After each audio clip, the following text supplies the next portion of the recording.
Hola amigos.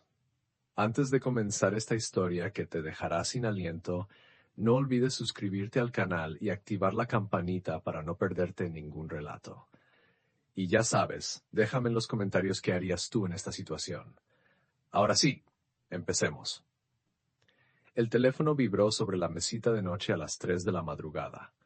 María abrió los ojos despacio, todavía atrapada en ese limbo extraño entre el sueño y la vigilia. La luz azulada de la pantalla iluminaba el techo de su dormitorio en Chamartín, proyectando sombras que bailaban como fantasmas. Javier roncaba a su lado, con ese sonido irregular que había aprendido a ignorar después de 11 años de matrimonio. 11 años. Dios mío, 11 años compartiendo cama, mesa, secretos y silencios. Pero esa madrugada algo cambiaría para siempre. María estiró el brazo, más por instinto que por curiosidad real. Quizás era su madre, que últimamente llamaba a horas intempestivas desde Sevilla, preocupada por tonterías. O tal vez una notificación de esas aplicaciones estúpidas que Javier nunca desactivaba. Tomó el móvil con cuidado de no despertar a su marido. La pantalla mostró un mensaje de WhatsApp, pero no era su teléfono. Era el de Javier. El corazón le dio un vuelco inexplicable, una sensación visceral, primitiva, como cuando sabes que algo malo está por suceder, pero tu mente todavía no procesa qué es exactamente. El nombre en la pantalla brillaba con una familiaridad que le heló la sangre. Lucía, su prima, la hija de su tía Carmela. La misma Lucía que venía a comer los domingos, que jugaba con sus hijos, que le había ayudado a organizar su última fiesta de cumpleaños. La Lucía de las risas cómplices y los abrazos largos. La Lucía en quien confiaba ciegamente. El mensaje era corto, demoledor, tan simple que dolía. Ya se durmió. ¿Puedo llamarte? Te extraño, amor. Amor. Esa palabra cayó sobre María como un yunque. Amor. No cariño, no cielo, no ninguno de esos diminutivos vagos que la gente usa sin pensar. No. Amor. Con todas sus letras, con todo su peso, con toda su intención. Las manos le temblaron. El aire del dormitorio se volvió denso, irrespirable, como si alguien hubiera cerrado todas las ventanas y robado el oxígeno.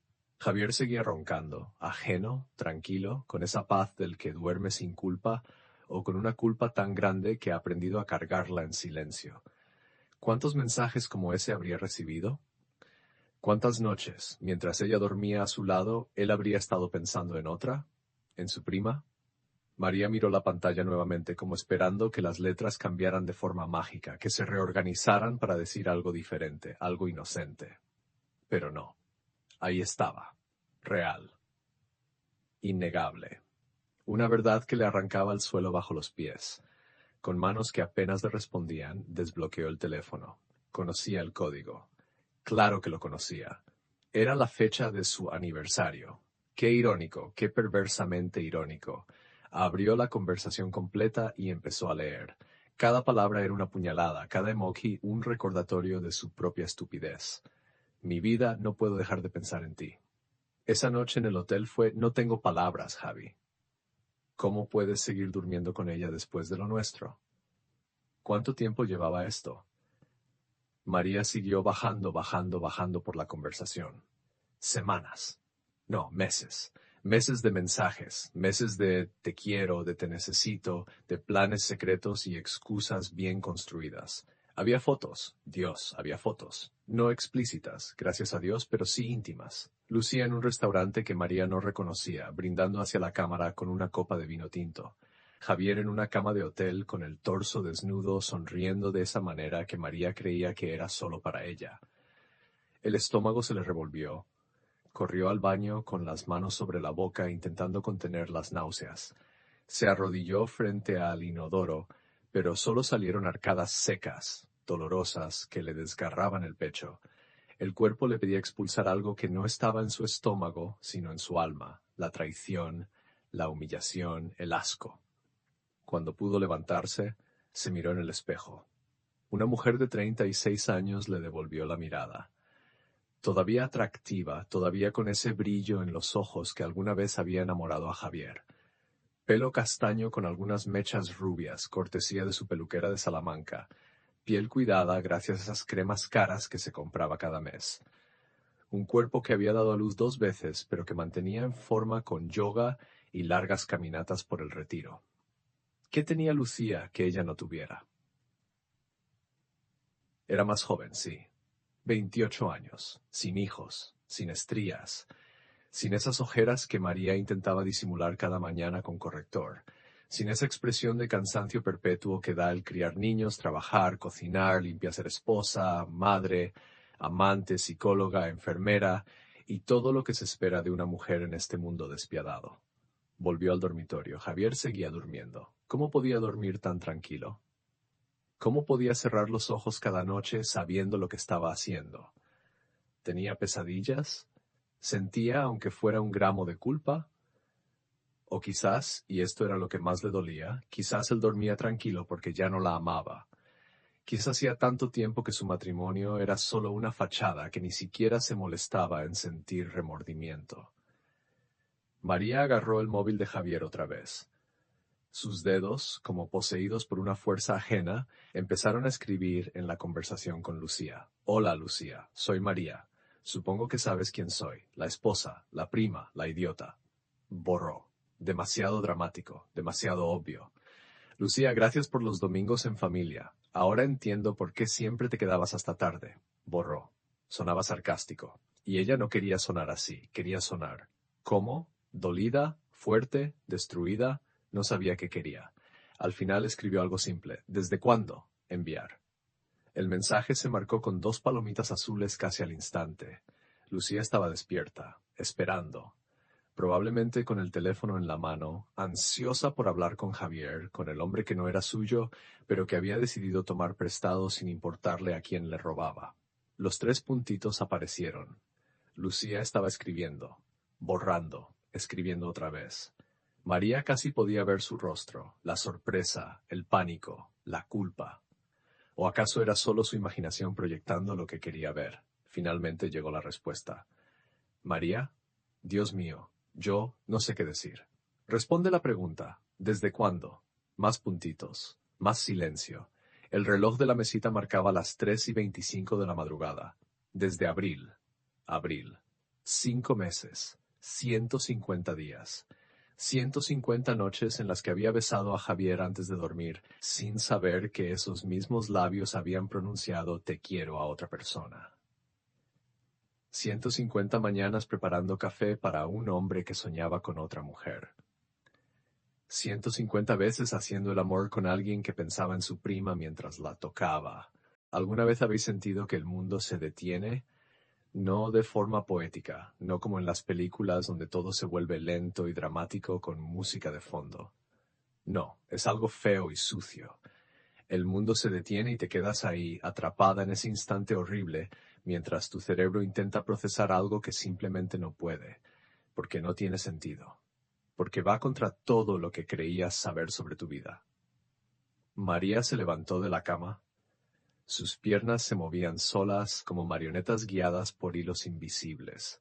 Caminó hasta el cuarto de sus hijos. Diego, de 9 años, dormía abrazado a su osito de peluche. Sofía, de 6, había pateado las sábanas y estaba atravesada en la cama, con el pelo revuelto cubriendo su carita de ángel. Inocentes. Ajenos a que su mundo estaba a punto de implosionar. ¿Cómo se les explica algo así? Hijos, papá y la tía Lucía nos traicionaron. Ya no somos una familia. No, imposible. Ella no podía hacerles eso. No todavía. No así. Volvió a su habitación. Javier se había dado vuelta, pero seguía dormido. María se quedó de pie junto a la cama, observándolo como si fuera un extraño. Y en cierto modo lo era. ¿Quién era este hombre? ¿Lo había conocido alguna vez realmente? ¿O siempre había sido un desconocido con una máscara, interpretando el papel del esposo perfecto mientras vivía una doble vida? El teléfono vibró en su mano. Otro mensaje de Lucía. María, por favor, necesito explicarte. Esto no es lo que parece. Bueno, sí es lo que parece, pero es más complicado. Yo nunca quise hacerte daño. Las cosas simplemente pasaron. Las cosas simplemente pasaron. Como si el adulterio fuera un accidente, como tropezar en la calle o derramar café, como si no hubiera decisiones involucradas, mentiras elaboradas, encuentros planeados, como si ella y Javier no hubieran elegido activamente una y otra vez traicionar a María. No me hables de complicado, Lucía. Lo complicado es criar 2 hijos, lo complicado es mantener un matrimonio, lo complicado es confiar en alguien durante 11 años. Acostarse con el marido de tu prima es solo ser una maldita egoísta. María sintió una extraña satisfacción al escribir esas palabras. Una pequeña venganza, insignificante en el gran esquema de las cosas, pero suya. Lucía no respondió. Los minutos pasaron. María siguió de pie junto a la cama, con el teléfono en la mano, sin saber qué hacer. ¿Despertar a Javier? ¿Confrontarlo ahora mismo? ¿Gritarle hasta que los niños se despertaran y vieran a su madre desmoronándose? No. No podía hacer eso. No así. En cambio fue a la cocina, puso agua a hervir, preparó una manzanilla, se sentó en el taburete de la barra, donde tantas veces había desayunado con su familia, donde habían celebrado cumpleaños y discutido sobre tareas escolares y planeado vacaciones. Todo eso ahora tenía un tinte diferente, como una película que has visto 1000 veces, pero que de repente descubres que tiene un final alternativo. La tía Carmela. Dios, la tía Carmela. ¿Cómo iba a mirarla a la cara? ¿Sabía lo que su hija estaba haciendo? Imposible. La tía Carmela era de esas mujeres tradicionales, de misa los domingos y rosario los viernes. Si supiera que Lucía estaba destruyendo un matrimonio, la desheredaría. Y sus padres que adoraban a Javier, que lo trataban como al hijo que nunca tuvieron. Su padre que se iba con Javier a ver el Atleti cada vez que jugaban en casa. Su madre, que le guardaba las mejores porciones en las comidas familiares, que bordaba sus iniciales en pañuelos, como si fuera el año 1950.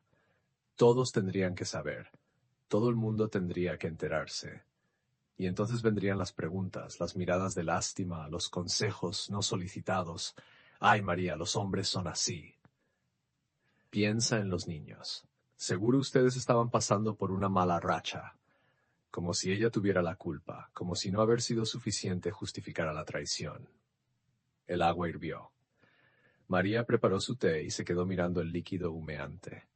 En algún lugar de su mente, una vocecita le susurraba que esto no podía estar pasando, que era una pesadilla, que en cualquier momento despertaría y todo estaría bien. Javier seguiría siendo Javier. Lucía seguiría siendo Lucía. Y ella seguiría siendo María, la esposa feliz, la madre dedicada, la mujer que creía tener todo bajo control. Pero no era una pesadilla, era peor. Era la realidad. Y las realidades, María lo sabía muy bien, no se pueden cambiar con solo cerrar los ojos. El sol entró por la ventana de la cocina como si nada hubiera cambiado, como si el mundo no se hubiera detenido a las 3 de la madrugada. María seguía sentada en el mismo taburete, con la taza de manzanilla fría entre las manos. No había dormido, no había llorado tampoco, lo cual era extraño. Esperaba lágrimas, gritos, ese colapso dramático que ves en las películas. Pero no. Solo había un vacío enorme, un agujero negro donde antes latía su corazón. Escuchó pasos en el pasillo. Javier apareció en la cocina, con el pelo revuelto y los ojos hinchados de sueño. Llevaba esa camiseta vieja del Real Madrid que María le había pedido 1000 veces que tirara. Se acercó a la cafetera bostezando, completamente ajeno a que su vida estaba a punto de explotar. «Buenos días, cariño. ¿Madrugaste hoy?», preguntó con esa voz ronca de recién levantado. María lo miró, realmente lo miró, como si fuera la primera vez, las arrugas alrededor de sus ojos, la barba de 2 días, esas manos que conocía tan bien, que habían acariciado cada centímetro de su cuerpo durante 11 años, esas mismas manos que también habían tocado a Lucía, que habían recorrido la piel de su prima, que habían sostenido su cara mientras le decía «te quiero». «Javier, necesitamos hablar». Algo en su tono hizo que él se detuviera. Dejó la taza de café sobre la encimera y se giró hacia ella. María vio cómo su rostro cambiaba.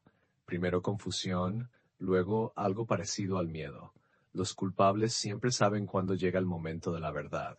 Es como un sexto sentido. «¿Qué pasa?», preguntó, intentando sonar casual pero sin conseguirlo del todo. María sacó el teléfono de él de su bolsillo y lo colocó sobre la barra entre ambos. como una granada sin anillo, como una prueba irrefutable en un juicio. Tu teléfono sonó anoche, a las 3 de la madrugada. Era Lucía. El color desapareció del rostro de Javier, literalmente. María casi podía ver la sangre abandonando su cara, dejándolo pálido, cenizo. Abrió la boca, pero no salió ningún sonido. Sus ojos fueron del teléfono a María, del teléfono a María, como un animal atrapado buscando una salida. María, yo puedo explicar. Desde abril, María interrumpió. Su voz sonaba extrañamente calmada, casi fría. 5 meses, Javier, 5 malditos meses con mi prima y yo sin enterarme de nada. No es lo que piensas, empezó él, pero se detuvo porque incluso a sus propios oídos sonaba ridículo. No es lo que pienso. Leí los mensajes, Javier. Todos, las fotos, los te amo, los planes, el hotel, todo. La voz de María empezó a quebrarse. Ahí estaban las lágrimas, finalmente quemándole los ojos, amenazando con desbordarse. ¿Cómo pudiste? ¿Cómo pudiste hacerme esto? Y con ella, Javier. De todas las mujeres del mundo, ¿tenías que elegir a mi prima? Javier se pasó las manos por el pelo, un gesto que María conocía bien. Lo hacía cuando estaba nervioso, cuando no sabía qué decir. ¿Cuántas veces había visto ese gesto en discusiones sobre dinero, sobre los niños, sobre cosas insignificantes?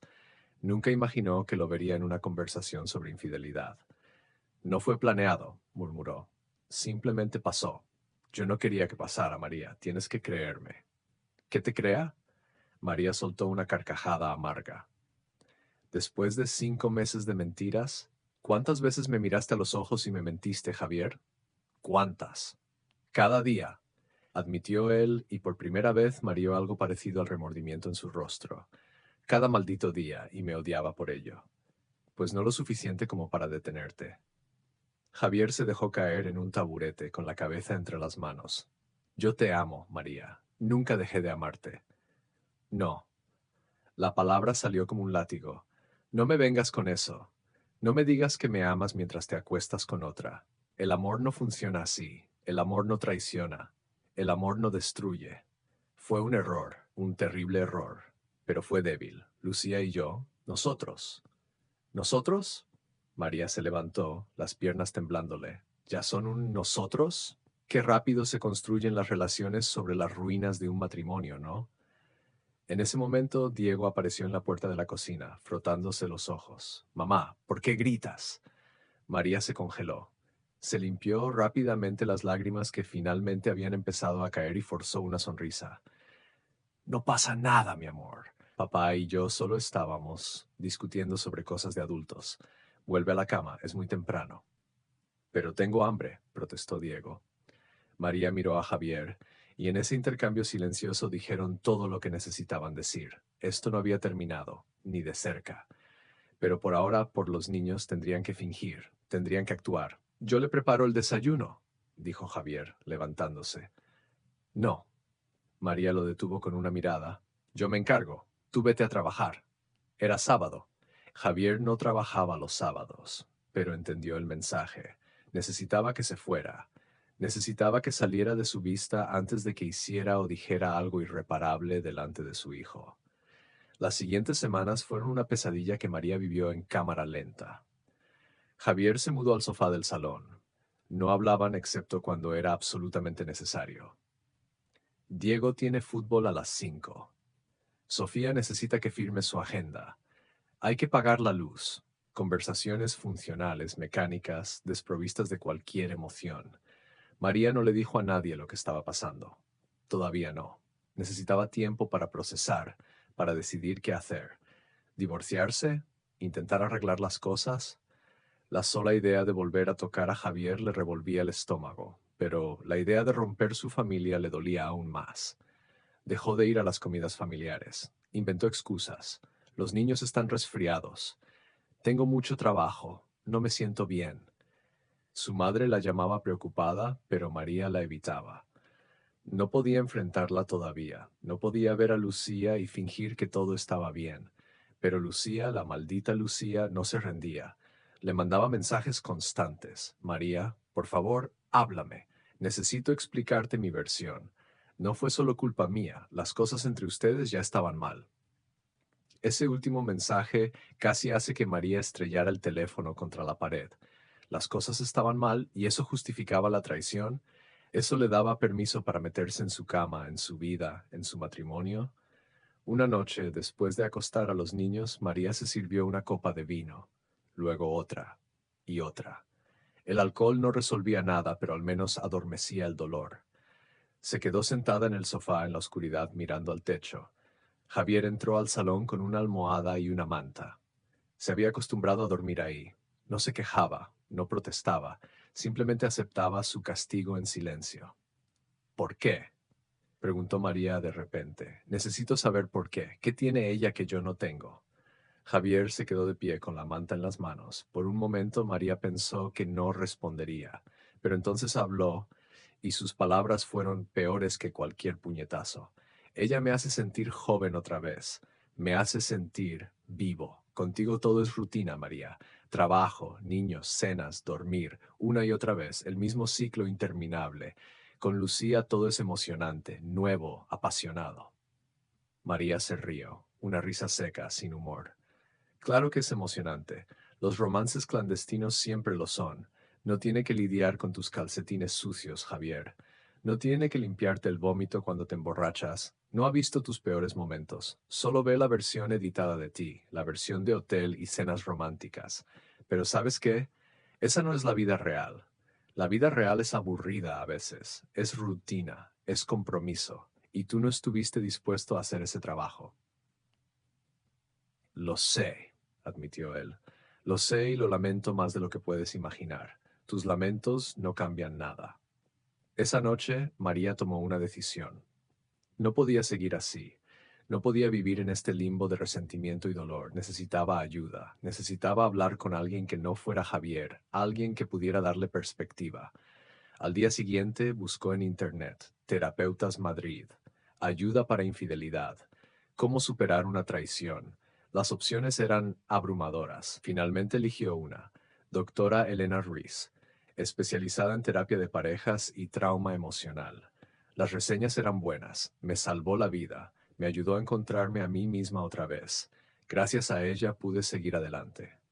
Llamó y pidió una cita. La primera disponible era en 2 días. 2 días. Podía aguantar 2 días más. Cuando llegó el momento, María se sentó en la sala de espera de la consulta.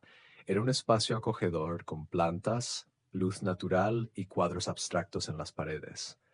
Nada como los hospitales fríos y estériles que había imaginado. La doctora Ruiz era una mujer de unos 50 años, con pelo gris corto y ojos amables.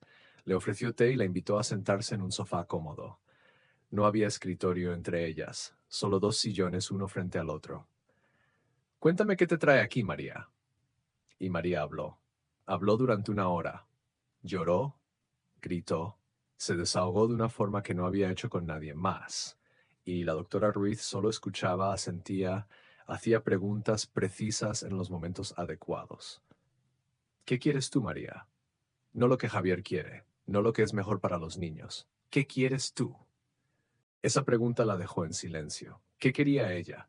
Hacía tanto tiempo que no se lo preguntaba. Todos sus deseos, sus sueños, sus necesidades habían quedado relegados a segundo plano. Primero venía Javier, luego los niños, luego el trabajo, la casa, la familia. Ella siempre era la última en la lista. No lo sé, admitió. Ya ni siquiera sé quién soy sin él. Entonces ese es tu trabajo, dijo la doctora Ruiz con suavidad. Encontrarte a ti misma otra vez, recordar quién eras antes de ser esposa y madre. Esa María sigue ahí dentro. Solo está enterrada bajo años de responsabilidades y expectativas. María salió de esa sesión sintiéndose extrañamente ligera. No es que sus problemas hubieran desaparecido, pero por primera vez en semanas sentía que había un camino hacia adelante. No sabía a dónde llevaba ese camino, pero existía. Empezó a ir a terapia 2 veces por semana, y poco a poco, sesión tras sesión, empezó a reconstruirse, a recordar que le gustaba leer, que había abandonado después de tener hijos, a recordar que le encantaba correr, que había dejado por falta de tiempo, a recordar que una vez tuvo sueños más allá de ser una buena esposa. Un mes después de descubrir la infidelidad, María tomó otra decisión. le pidió el divorcio a Javier. No fue una decisión impulsiva. La pensó, la procesó en terapia, lloró por ella, pero al final supo que era lo correcto. No puedo vivir con alguien en quien no confío, le dijo, y nunca volveré a confiar en ti, no de la forma que un matrimonio necesita. Javier lloró, suplicó, prometió cambiar, ir a terapia, hacer lo que fuera necesario. Pero María ya había tomado su decisión, y por primera vez en 11 años esa decisión era solo suya. Contrató un abogado, empezó el papeleo, le dijo a su familia, esa fue la parte más difícil. Su madre lloró, su padre amenazó con matar a Javier. La tía Carmela se enteró de lo de Lucía y dejó de hablarle a su propia hija durante meses. El escándalo familiar fue épico, como esas novelas turcas llenas de drama y traición que María solía ver antes de que su propia vida se convirtiera en una. Pero María se mantuvo firme, y algo extraño empezó a pasar. Empezó a sentirse libre, como si hubiera estado cargando un peso enorme durante años sin darse cuenta y finalmente lo hubiera soltado. Decidió volver a estudiar. Siempre le había interesado el sector inmobiliario, pero nunca había tenido tiempo. Ahora sí. Se inscribió en un curso intensivo para agentes inmobiliarios. Estudiaba por las noches después de acostar a los niños. Era agotador, pero también estimulante. Estaba haciendo algo solo para ella. Y despacio, muy despacio, María empezó a sonreír otra vez. 6 meses después del divorcio, María estaba irreconocible. No físicamente, aunque sí había perdido peso y su pelo ahora era más corto, más moderno. Era su energía lo que había cambiado. Esa pesadez que cargaba en los hombros había desaparecido. Caminaba diferente, hablaba diferente, incluso reía diferente. El curso de agente inmobiliario fue solo el principio. Aprobó el examen con la nota más alta de su clase. Su profesora, una mujer mayor llamada Montserrat, le dijo algo que se le quedó grabado. María, tienes un don para esto. La gente confía en ti. Eso vale más que cualquier técnica de venta. Consiguió trabajo en una agencia inmobiliaria en el barrio de Salamanca. No era la más grande ni la más prestigiosa, pero el dueño, un señor de 60 años llamado Roberto, vio algo en ella. Tienes hambre, le dijo durante la entrevista. Hambre de demostrar algo. Esas son las personas que triunfan en este negocio. Y vaya si tenía hambre. María se lanzó al trabajo como si le fuera la vida en ello. Memorizó cada propiedad del catálogo. Aprendió cada calle, cada metro cuadrado, cada detalle de los barrios de Madrid. Hacía llamadas durante el día, mostraba pisos por la tarde, estudiaba el mercado por la noche. Diego y Sofía pasaban tiempo con Javier los fines de semana, y aunque al principio le dolió compartir a sus hijos, aprendió a valorar ese tiempo para ella misma. Su primera venta llegó al segundo mes. Un apartamento pequeño en Lavapiés para una pareja joven. La comisión no fue mucho, pero María lloró de alegría cuando firmaron los papeles. Era dinero que había ganado ella, con su esfuerzo, sin depender de nadie. ¿Ves?, le dijo la doctora Ruiz en su sesión de terapia. Esto es lo que pasa cuando te das permiso para brillar. La segunda venta fue más grande, un ático en Chamberí, luego un piso en Malasaña, y luego otro y otro. María descubrió que era buena en esto, muy buena. Sabía escuchar a los clientes, entender que buscaban realmente más allá de metros cuadrados y números. Una familia que necesitaba un hogar cerca de un buen colegio. Una pareja mayor que quería jubilarse cerca del retiro. Un joven profesional que buscaba estar cerca de su trabajo. Todos tenían historias, sueños, miedos. Y María los entendía, porque ella también había tenido que reconstruir su vida desde cero. Roberto empezó a darle las propiedades más importantes. Eres mi mejor agente, le confesó un día. En 30 años en este negocio, nunca había visto a alguien conectar con los clientes como tú. Pero no todo era perfecto.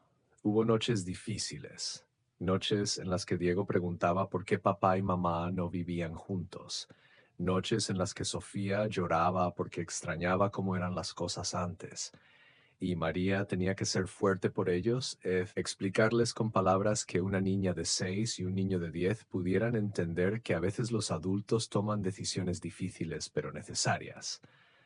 Javier seguía intentando volver. Le mandaba flores, le escribía cartas largas pidiéndole perdón. Una vez apareció en su nuevo apartamento, ese pequeño piso en Argüelles que había alquilado después de vender la casa familiar, con un ramo de rosas rojas y los ojos llorosos. María, por favor, cometí el peor error de mi vida. Lucía y yo terminamos hace meses. No significó nada. Tú eres la única mujer que he amado de verdad. María lo miró desde la puerta, sin invitarlo a pasar. Hubo un tiempo en que esas palabras la habrían derretido.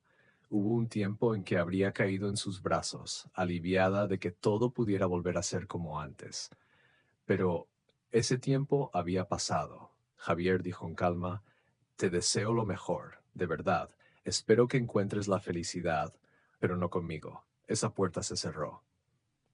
Pero los niños están bien. Tienen dos padres que los aman, aunque ya no estén juntos.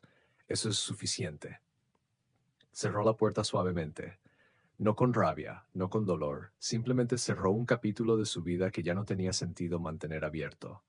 Un año después del divorcio, María abrió su propia agencia. Casas y Corazones, Inmobiliaria Boutique.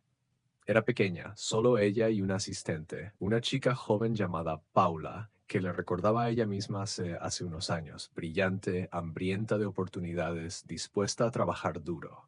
La oficina estaba en Malasaña, en un local pequeño pero acogedor que María había decorado ella misma. Paredes blancas, plantas por todas partes, un sofá cómodo para que los clientes se sintieran en casa. No quería que fuera una inmobiliaria fría y corporativa. Quería que fuera un espacio donde la gente pudiera soñar con su futuro. El día de la inauguración, sus padres vinieron. Su madre, que al principio había estado devastada por el divorcio, ahora la miraba con un orgullo que María nunca había visto antes. Hija, perdóname, le dijo con lágrimas en los ojos. Durante años te enseñé que el éxito de una mujer dependía de su matrimonio, de su familia. Estaba equivocada. Tu éxito depende solo de ti. María abrazó a su madre y lloró. Lloró por todo lo que había perdido, pero también por todo lo que había ganado. Lloró por la mujer que fue y por la mujer en la que se había convertido. La agencia empezó lenta pero segura. María no tenía el presupuesto para grandes campañas publicitarias, así que apostó por algo diferente: autenticidad. Creó una cuenta de Instagram donde mostraba propiedades, sí, pero también consejos para comprar casa, historias de sus clientes, reflexiones sobre empezar de nuevo. Sus seguidores empezaron a crecer, no por trucos de marketing, sino porque la gente conectaba con su historia. Esta mujer me inspira, comentó alguien. Si ella pudo levantarse después de todo lo que pasó, yo también puedo. Y así, sin darse cuenta, María se convirtió en algo más que una agente inmobiliaria. Se convirtió en un símbolo de resiliencia, de segundas oportunidades, de que la vida no se acaba cuando un matrimonio termina. Conoció a alguien, no lo buscaba, simplemente pasó. Se llamaba Andrés, era arquitecto y llegó a su oficina buscando un piso para su estudio.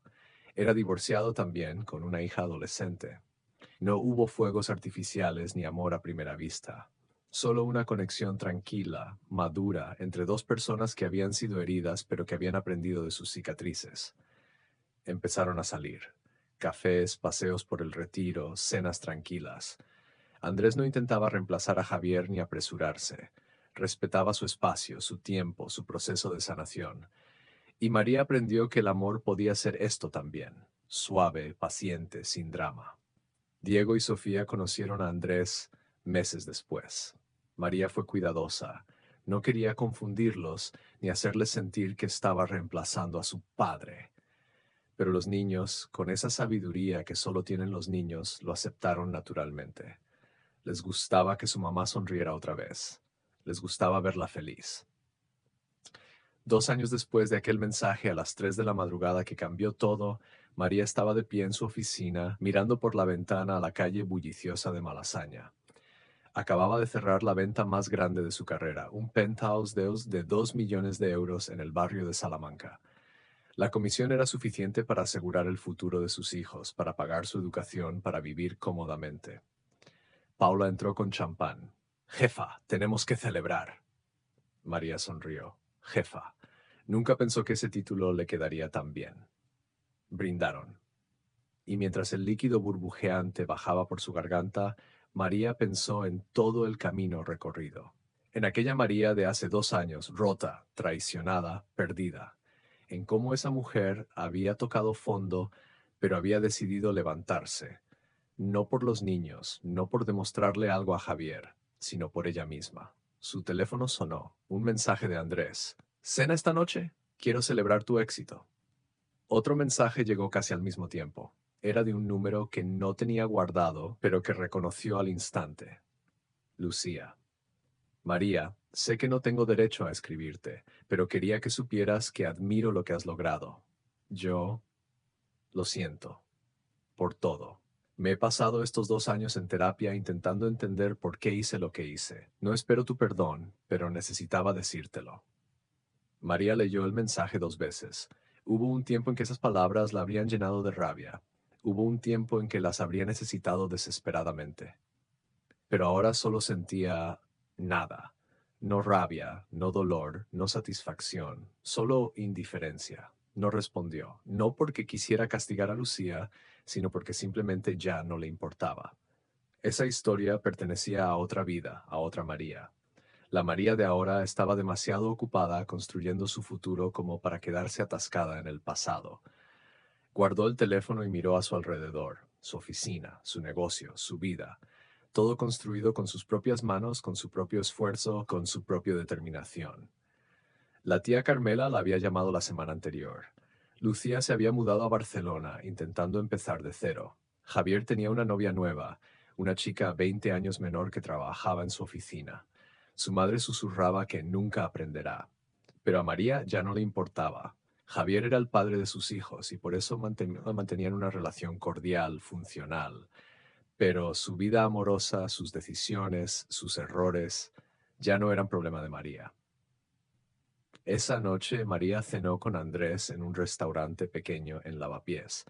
Hablaron de todo y de nada, de los planos de su próximo proyecto arquitectónico, de la nueva propiedad que María acababa de conseguir en exclusiva, de si deberían hacer un viaje juntos ese verano, quizás a la costa, con los niños. Cosas normales, conversaciones simples, el tipo de vida cotidiana que alguna vez Javier dijo que lo aburría. Pero María había aprendido algo importante. La vida no tiene que ser un drama constante para ser valiosa. La paz también es emocionante. La estabilidad también es pasión. Y a veces lo más revolucionario que puedes hacer es simplemente estar bien. Después de la cena caminaron por las calles empedradas de Madrid. Andrés tomó su mano, un gesto simple, sin pretensiones, y María se dio cuenta de que por primera vez en años, tal vez en décadas, se sentía completamente ella misma, no la esposa de alguien, no la madre de alguien, solo María, una mujer completa, independiente, que había convertido su mayor dolor en su mayor fortaleza. ¿En qué piensas?, preguntó Andrés. María sonrió. En que a veces las peores cosas que nos pasan terminan siendo las mejores. Si Javier no me hubiera traicionado, nunca habría descubierto de lo que soy capaz. Habría seguido viviendo una vida pequeña, cómoda, sin desafíos. Ahora tengo una vida que es completamente mía. ¿No lo odias? María lo pensó. No. El odio requiere energía. Prefiero usar esa energía en construir en lugar de destruir. Llegaron al apartamento de María. Andrés la besó en la puerta, suave, sin exigencias. Estoy orgulloso de ti, le dijo. Cuando María entró a su casa, Diego y Sofía ya estaban dormidos. Su madre, que se había quedado cuidándolos, dormitaba en el sofá. María la despertó suavemente y llamó un taxi para ella. Luego fue al cuarto de sus hijos. Los miró dormir, esos dos seres humanos increíbles que dependían de ella. Pero ya no la asustaba esa responsabilidad. Al contrario, la llenaba de propósito. Se fue a su propia habitación. El apartamento era pequeño comparado con la casa que compartió con Javier, pero era suyo. Cada mueble lo había elegido ella. Cada cuadro, cada planta, cada detalle reflejaba su gusto, su personalidad. Se miró en el espejo. Una mujer de 38 años le devolvió la mirada. Cansada, sí, con algunas arrugas que no estaban ahí hace 2 años, pero también con una luz en los ojos que había estado apagada durante demasiado tiempo. Lo lograste, se dijo a sí misma. Caíste, pero te levantaste. Y no solo te levantaste, volaste. Su teléfono vibró. Un correo de un cliente potencial, un empresario que quería invertir en propiedades en Madrid y había oído hablar de ella. María sonrió. El trabajo nunca terminaba, y eso estaba bien. Le gustaba su trabajo, le gustaba su vida, se preparó para dormir. No había pastillas para la ansiedad en su mesita de noche, como las que tomó durante meses después del divorcio. No había pañuelos usados de noches de llanto, solo un libro que estaba leyendo, un vaso de agua y una foto de sus hijos. Antes de apagar la luz, María escribió en su diario un hábito que había retomado en terapia. Querida yo del futuro, escribió. Si alguna vez vuelves a sentir que no puedes, recuerda este momento. Recuerda lo lejos que has llegado. Recuerda que eres más fuerte de lo que jamás imaginaste. Y recuerda que el final de algo puede ser el principio de algo aún mejor. Cerró el diario, apagó la luz y se durmió. No soñó con Javier. No soñó con Lucía. No soñó con traiciones ni dramas. Soñó con casas, con hogares, con familias felices, empezando nuevas vidas. Y cuando despertó a la mañana siguiente, con el sol entrando por su ventana y el sonido de sus hijos riendo en la cocina, María supo con absoluta certeza que había hecho lo correcto, que había elegido bien, que había elegido ella misma. Y esa, al final, fue la mejor decisión de todas.